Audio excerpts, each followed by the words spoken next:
Tony here with Eyes on the Game here at the Olympia Expo at the Limitless booth, being joined by the one and only, the legend himself, Mr. Georges St-Pierre. What does it mean for you to be here and represent Limitless? Well, it's fantastic. I'm happy to be here, and it's good to see the fans as well.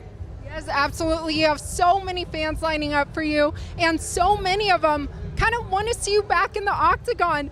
We heard Ali say that he wants Khabib to fight you next. What do you think of that? I don't envy nobody. I'm retired, and retired it's for a reason.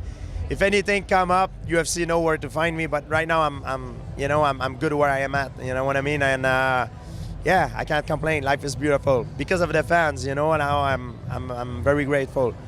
But do you think Tony Ferguson deserves that title shot next? 100%, Tony Ferguson, and it's gonna be a good fight. I'm a big fan, and I'm gonna be watching. How do you predict that fight playing out? Oh, I don't know. It all depends who's gonna be able to fight. Who's gonna be able to fight their fight? You know, Tony like dirty fight. You know, with elbows, knees. You know, that's his style. Khabib like to control guys when he's on the floor and with his top game, and you know, it all depends how it's gonna go down. You know, style make fight sometimes. You know, it's hard to predict. Now, are you training just in general? Yeah, I'm always training. I'm training not because I have a fight. I always training because I love to train. I love to be in shape, and I keep learning as a martial artist. So I like to stay busy as well. Yes, and we just saw you out there with Anderson Silva doing a face-off for fun, of course, for the fans. What did you think of that? Yeah, Anderson Silva is an amazing athlete. You know, he looked great. He's on top of the game. You know, I think he's 40 years old. He's amazing. He looked like he's 25. What an athlete. You know, it's a legend. Well, you're a legend and obviously accomplished so much in your career. When you reflect on your career, is there one fighter you wish you could have or would have fought?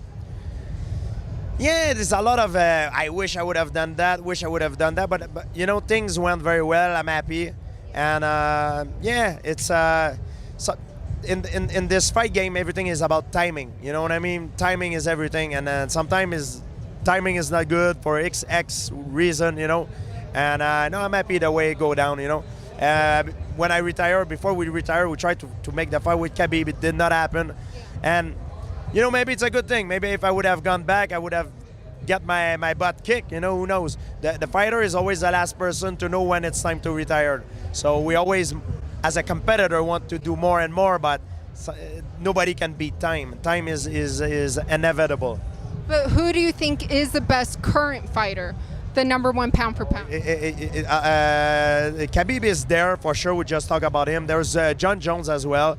There's Henry Cejudo, who's Triple C. I think he's very hard to beat. Like if you look at what he has accomplished, it's a lot. But John Jones, Henry, and Khabib. And let's not forget Amanda Nunes. She's the best female fighter of all time. This is a subjective question, you know. The thing with mixed martial art, it's all subjective. If you ask me who's the fastest man of all time, it's Usain Bolt. It's objective because there's a time. Who's the strongest man in Olympic lifting? We have a record. It's objective, but because of the subjectivity, it's all about opinion, and therefore there's no good answer to that. But your answers were great. Thank you so much to the legend, the one and only GSP. Thank you.